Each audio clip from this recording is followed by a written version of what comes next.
Hey everybody, welcome to another edition of 5 Questions with the Paulists, and today we're going to go down to where it's hot, Austin, Texas, and there, the very Reverend Deacon Billy Atkins has joined us. Hey Deacon Billy, thanks for joining us.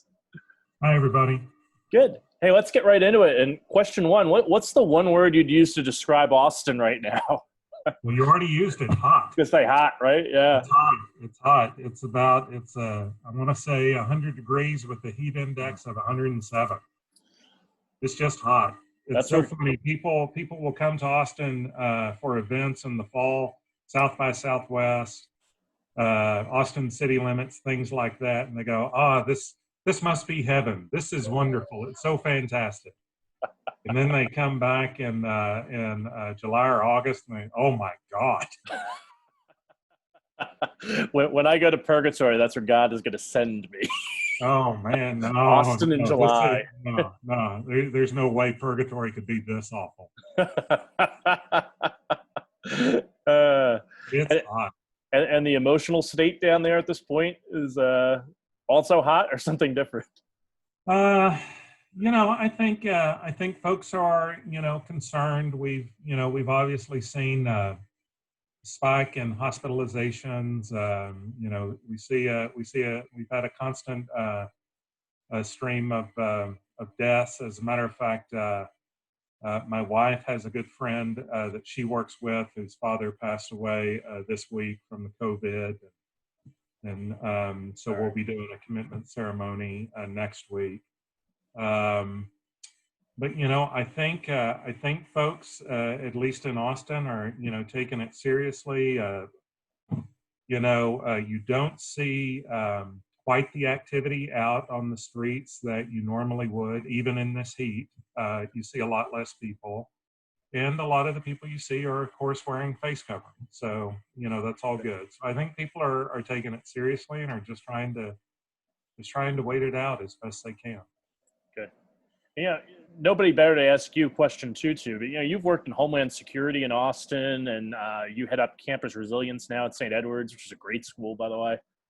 What are the biggest safety concerns that campuses have to pay attention to at this point in time? Yeah, well, I think all campuses and all schools really of any size, if they are planning on opening in the fall, really their biggest concern is how can they do it safely, and how can they do it in such a way that they will, really mitigate the potential spread of the coronavirus. Those are all hard questions, to answer, and you can only do so much. I will tell you this, Mike. My wife and I live. We don't live far from the University of Texas, so literally across the street from us, there's quite a bit of student housing. And the activity over there is starting to pick up again as students prepare for the fall.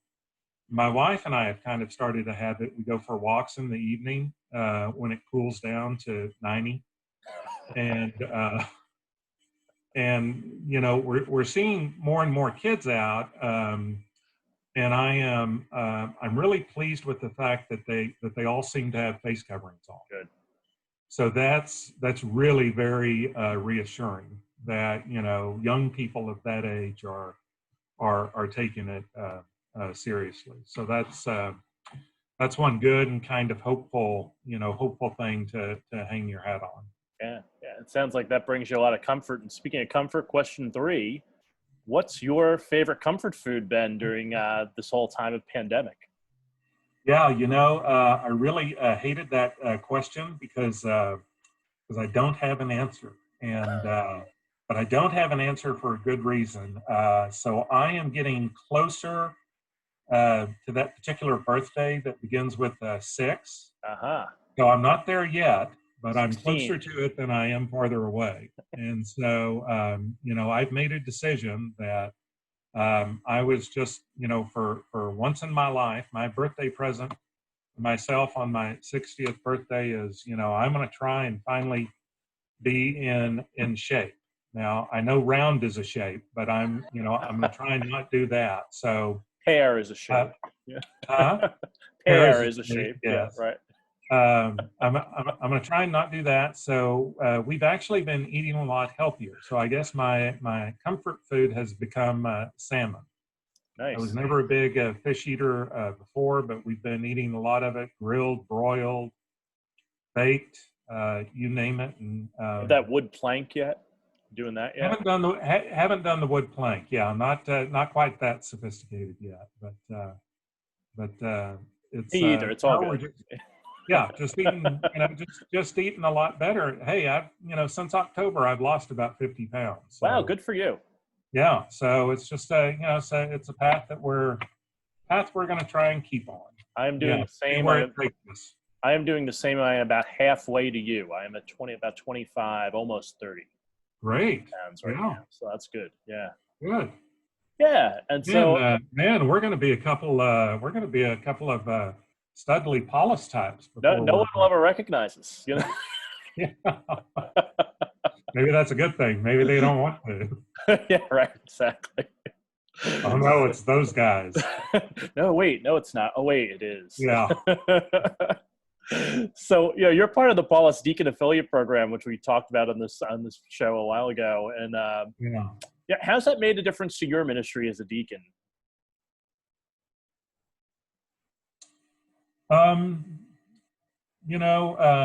We're still exploring that. My pathway to the Paulist in particular is a little funny.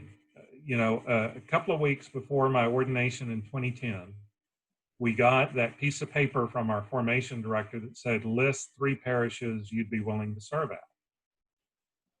Well, of course, I wanted to serve at my home parish. At the time, my wife and I were attending the parish over in East Austin. And it's where we met. It's where we fell in love. It's where we got married. It's where, about 6 months after our wedding, we buried my wife's maid of honor there. Wow.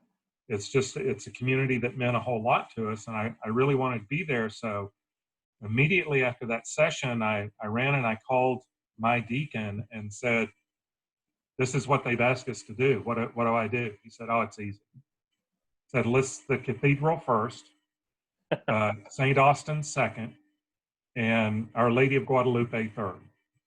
I said, okay, I can do that, but why? Tell me why. And he said, well, they're never going to assign a newbie deacon to the cathedral. And it's a well-known fact that Paulist Fathers hate deacons. And I was like, they do? And he was like, yeah. And he said, what do you mean? He said, well, someone told me. So that was my first clue. Yeah. Someone told him years and years ago, there had been an event at a diocesan event at St. Austin's, and the Paulist Fathers had made no provisions for the deacons. There was nowhere for them to vest, nothing. So that equated to Paulist Fathers hate deacons. I said, oh, that's terrible. My second question to him was, what's a Paulist Father? Right. And he said, oh, it's just this weirdo religious order, some Yankee religious order. Don't worry about it. So I didn't. Lo and behold, about 97% of my class were assigned to their home parish. So it was a non-issue. Fast forward 4 years later, and I get a call from the diocese saying, hey, would you be willing to serve at St. Austin's? And I said, no. 1, I love my parish. And 2, Paulist Fathers hate deacons. So the chancellor of the diocese said, okay, I understand. Well, why don't you pray about it? And we'll talk about it in another 3 to 6 months. So I, of course, didn't pray about it. And he called in another 3 to 6 months and said, are you ready to be transferred to St. Austin? And I said, no. And he said, oh, okay, I understand. I guess you didn't hear the question. Are you ready to be transferred to St. Austin?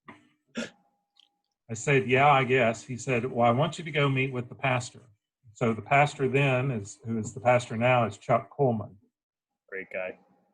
And, I tell everyone he had me at the first beer he offered me. So I went to the church, we sat down in the common room, I'm going to leave it at a beer. And, we talked and I just kept thinking to myself, gosh, I don't think anyone's told this guy that he's supposed to hate deacons. He was just very friendly, very welcoming. And so after meeting with him, I went and I started to read up on the Paulists myself. Isaac Hecker, the founding Paulists, I was struck by the fact that they were all converts to Catholicism. I'm a convert to Catholicism. And I really liked the idea, the sense I got from reading, a lot of the history of the Paulists was when they were told, form your own order, I really got a sense they had no idea what they were doing or what they were getting themselves into. Right. And I said, okay, well, I can do that. I'm good at being in the dark. So when you say how it's affected my ministry, it's funny because I think it has helped to bring my ministry into a little better focus. And here's what I mean by that. If we look at, the Paulist charisms, if we look at them in terms of evangelization, ecumenism, reconciliation, one of the things that I seem to keep getting involved with are Catholics who are in a lot of way a Catholic in name only. They were born Catholic, they were raised Catholic for whatever reason. It's not that they've left the faith, it's just that they haven't been engaged in it. And these are folks who then find themselves in a situation, could be some sort of, I mentioned my wife's friend whose father passed away this past week from the COVID. Perfect example. Born and raised a Catholic, not active in her faith, not a member of the parish, but obviously in a real state of crisis, reaching out, asking for help, and who she's turning to is the Catholic Church. And it's just so great to be able to be there for her and her family. Yeah. And to offer, whatever type of comfort it is, the best that we can do in situations like this. So, that for me is how I kind of define, that Paulist charism of either evangelization or reconciliation, those people that are out there and need something. Yeah. And, they're just not sure what, and, but, they ask, and it's just so humbling and just, really just such a great gift of God to again, be some sort of presence for them. Sounds like the Paulists really gave you a nice little framework for what you perceive to be diaconal ministry already. Yeah. And it's funny because you and I, and I'm sure all of your viewers know the Paulists, and the Paulists take great pride in describing themselves as quacky or quirky or individualists or right there on the edge or whatever. Well, I'm a perfect example of opposites attracting. I mean, I'm the most by the book, orthodox. My wife's nickname for me is the rules guy. If she asks me a question about the church, I love citing chapter and verse. I'm horrible, but I gotta tell you, I call it a gentleness. And I would just say that the gentleness that the Paulists bring to their ministry is really what reverberates with me. And it's probably because that's what I need to learn the most. So I'm just, I'm really thankful for all the guys I've got to know and all the ways that they have blessed me in my ministry. That's been great. And our last question for today, question 5.